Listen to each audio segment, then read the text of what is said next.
السلام علیکم ناظرین، میں اینکر پرسن تحریر فاطمہ اور آپ دیکھ رہے ہیں سٹی وائڈ نیوز۔ خبر شامل کرتے ہیں کمالیہ سے۔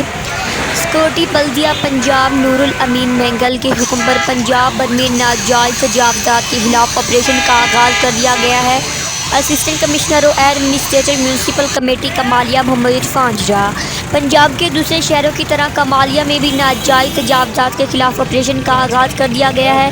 اس سلسلے میں اسسٹنٹ کمشنر و ایڈمنسٹریٹر میونسپل کمیٹی کمالیہ محمد عرفان جا اور چیف آفیسر چودھری شہریار ولائج نے میونسپل کمیٹی کے عملے انکروچمنٹ کے لیے ہمراہ بھاری مشینری کے ساتھ کمالیہ چیچا وطنی روڈ اور کمالیہ ریجانہ روڈ پر بنی ہوئی عارضی اور پختہ تجاوزات بھاری مشینری کے ساتھ ختم کر دی اور دکانوں کے باہر رکھا گیا دکانداروں کا غیر قانونی سامان ضبط کر لیا گیا۔ سخت گرمی کے باوجود اے سی کمالیہ محمد عرفان جا، چیف آفیسر چودھری شہریار ولائج اور بہادر علی نونائی نے ناجائز تجاوزات کے خلاف آپریشن اپنی نگرانی میں کرایا۔ کمالیہ کی عوامی اور سماجی تنظیموں نے اے سی کمالیہ محمد عرفان جا کے اس اقدام کو سراہا اور مطالبہ کیا کہ ناجائز تجاوزات کے خلاف آپریشن پورے کمالیہ کی ہر گلی اور ہر بازار میں کیا جائے۔ ٹوبہ کی تحصیل کمالیہ سے ڈسٹرکٹ رپورٹر مقبول تاریخ۔